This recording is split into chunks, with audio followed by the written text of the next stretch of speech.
Oke, berjumpa lagi bersama Bapak Muhammad Arsyad Eskom. Baiklah, kali ini kita akan belajar tentang materi algoritma dan flowchart untuk siswa SMK, khususnya kelas 10 atau kelas 1, jurusan Teknik Komputer dan Jaringan. Materi ini bisa dipelajari untuk siswa-siswi SMK, khususnya SMK Negeri 1 Rete, Pulau Kijang, Indragiri Hilir Riau, maupun anak bapak sekalian yang ada di seluruh Indonesia, khususnya jurusan Teknik Komputer dan Jaringan atau TKJ. Oke, kita lanjut dulu. Mata pelajarannya adalah, tunggu bapak besarkan dulu ya.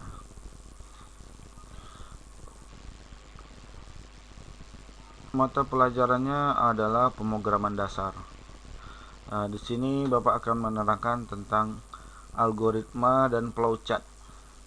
Kenapa bapak memilih materi ini untuk pertama ini? Karena algoritma ini adalah pintu gerbang kita seorang programmer untuk menjadi programmer.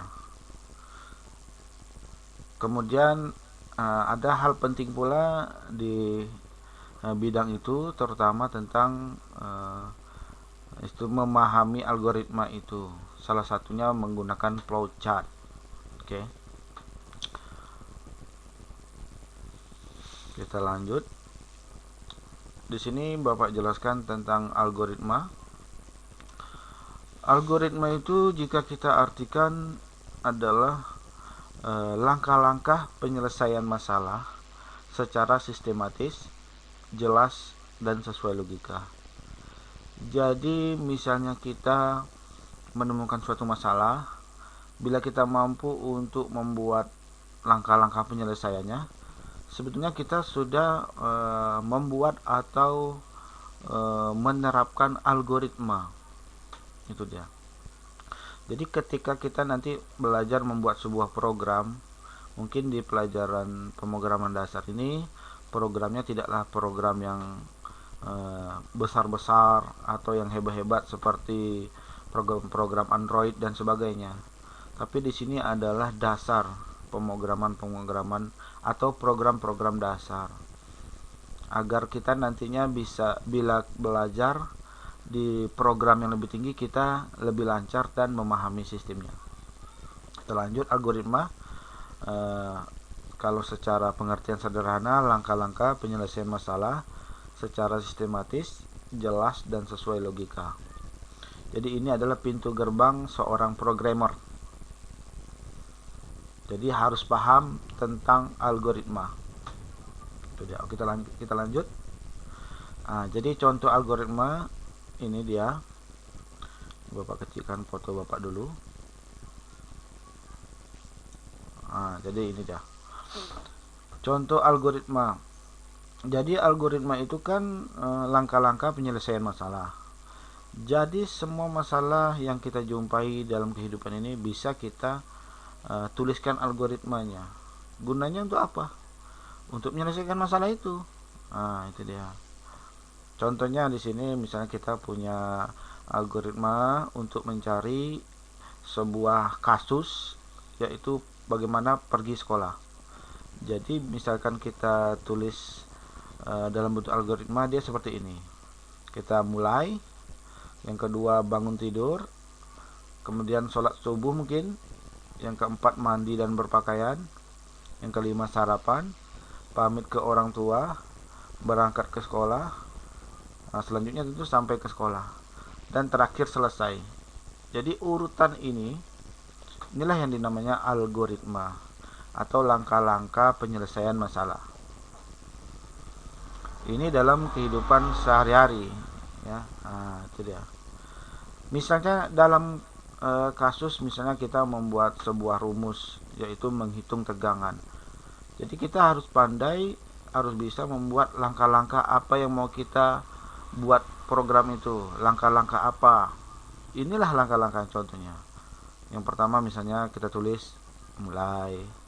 Yang kedua, masukkan nilai, atau bahasa Inggrisnya kan input nilainya dulu, nilai I-nya.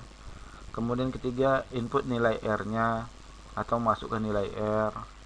Yang keempat, kita hitung atau proses tegangannya, atau V.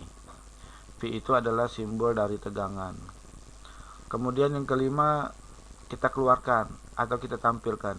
Bahasa Inggrisnya itu output, kita outputkan V-nya. Dan selesai. Jadi inilah algoritma untuk menghitung tegangan. Jadi ketika kita ketika kita menemukan sebuah masalah yang mau kita buat rumusnya atau programnya, kita harus buat dulu algoritmanya. Nah, itu dia. Jadi kembali lagi sedikit tentang algoritma ini. Misalnya algoritma pergi sekolah ini. Tadi kan dibilang algoritma itu adalah sistematis. Jadi dia itu sistem berurut. Maksudnya misalnya dari mulai, baru bangun tidur, baru ya setelah bangun tidur apa kegiatan-kegiatan kita lagi. Jangan kita meloncat-loncat. Misalnya sudah mulai bangun tidur, langsung kita pamit orang tua, langsung pergi ke sekolah. Nah, itu kan tidak sistematis, bahkan tidak logis, atau tidak sesuai dengan logika yang benar. Nah, dia harus sistematis, yaitu berurutan, masuk akal atau logik kan, dan dia jelas. Nah, itu dia. Begitu juga misalnya dalam menghitung tegangan, kita tidak boleh sembarangan dalam membuat rumus ya.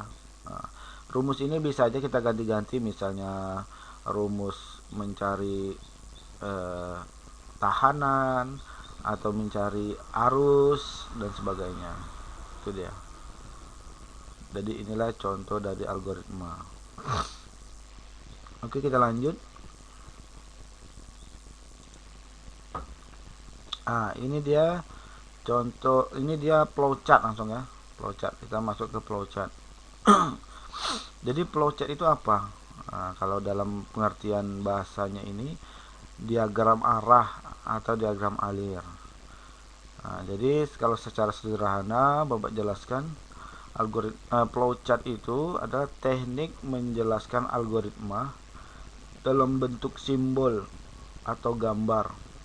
Nah, itu dia. Jadi ternyata algoritma itu bisa kita jelaskan. Kalau tidak salah itu ada 3. Yang pertama itu berdasarkan bahasa Indonesia terstruktur atau bit biasanya. Bisa juga pakai bahasa Inggris, tidak masalah. Yang kedua itu menggunakan pseudocode, yaitu pseudocode itu maksudnya bahasanya itu diganti bahasa pemrograman, agak mirip dengan script. Kemudian yang ketiga ini dia, flowchart. Jadi kita menjelaskan algoritma itu dalam bentuk gambar-gambar. Inilah teknik menjelaskan algoritma dalam bentuk gambar atau simbol. Oke, kita lanjut.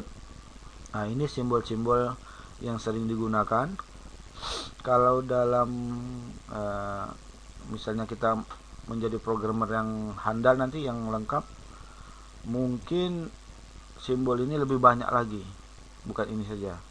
Ini hanya lantaran Bapak gunakan untuk pemrograman dasar yang sering dipakai saja.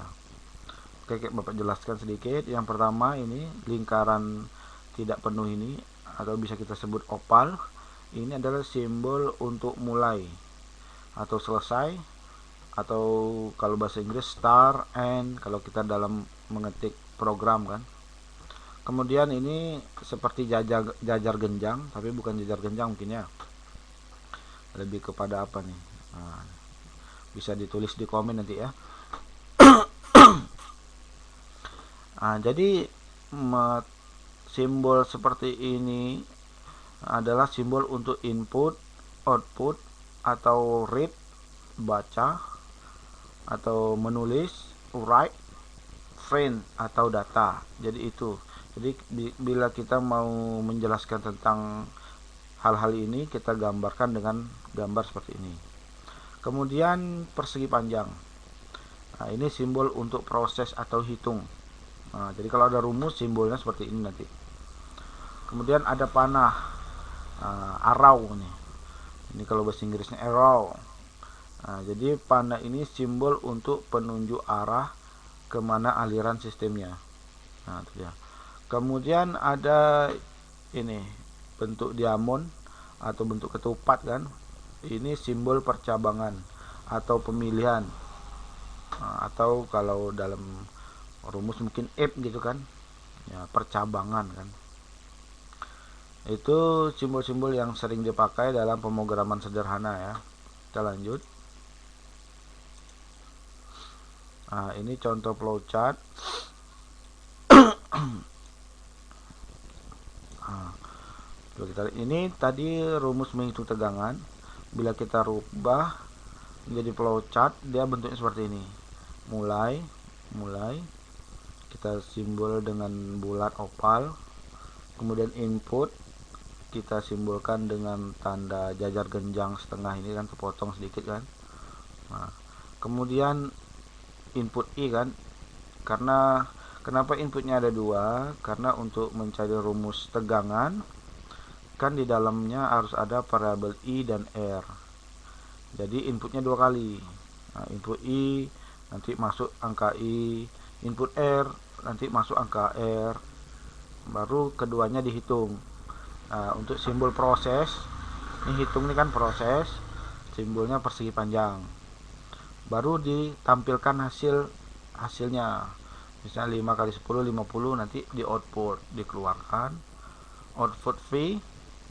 Nah, seperti ini tampil dia. Baru selesai kan sama nih algoritmanya, flowchartnya. Kira-kira mana yang lebih ngerti dari ini atau flowchart? Nah, mungkin lebih ngerti secara flowchart kan. Kalau ini bisa kita bilang bit, ini bahasa Indonesia terstruktur. Itu dia. Kalau ini flowchart. Oke, kita lanjut.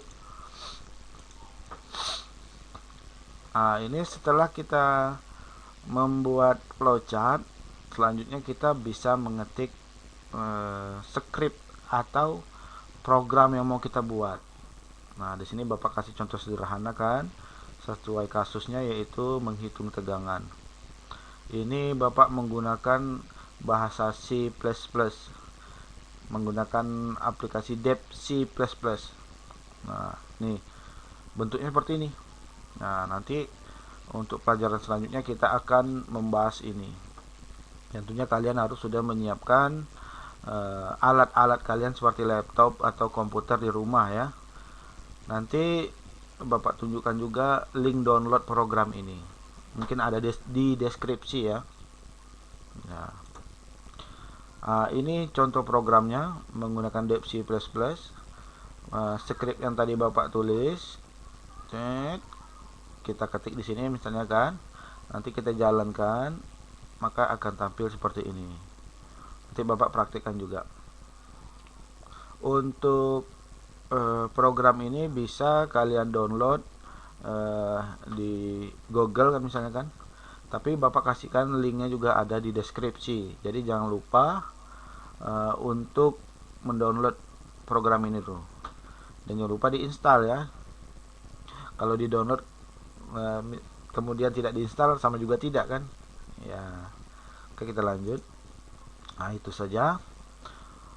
Jangan lupa subscribe, like, comment, and share. Oke, itu dia. Tapi sebelum Bapak tutup, Bapak praktekkan dulu sedikit mungkin tentang ininya, aplikasinya. Nah, ini dia Dev C++ Bapak.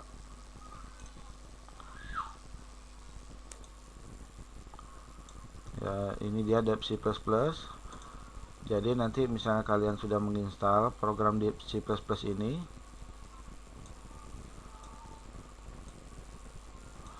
kemudian kalian ketik seperti ini kan, biasalah kayak Microsoft Word juga, simpan di mana, pastikan simpannya harus tahu tempatnya.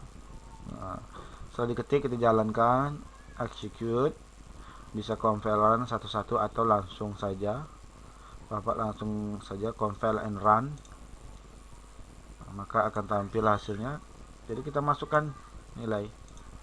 Nah kan tadi kan ada dua kali input kan, Ini masukkan nilai 1, misalnya kita masukkan 5, kita enter. Masukkan lagi nilai R, misalnya 50, kita enter. Maka langsung keluar hasilnya, besar tegangan 250. Nah, jadi seperti itulah cara kita membuat program sederhana menggunakan bahasa C.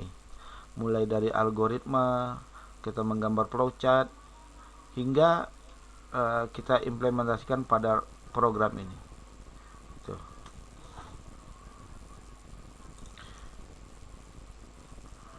Itu dari Bapak. Semoga kalian bisa mempelajari sedikit-sedikit tentang pemrograman dasar. Jangan lupa program di C++-nya di download. Linknya ada di deskripsi nanti ya. Oke, itu saja dari Bapak. Terima kasih. Assalamualaikum warahmatullahi wabarakatuh.